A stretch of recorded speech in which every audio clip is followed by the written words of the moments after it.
How to unhide chat history on in group on Skype mobile. Hello guys, in today's video I'm gonna show you how to unhide chat history in group on Skype mobile. First thing we're gonna do is go to Skype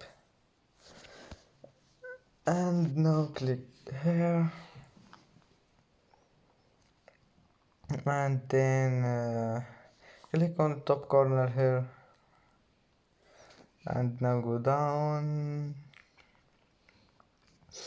and you will find this one here, chat history.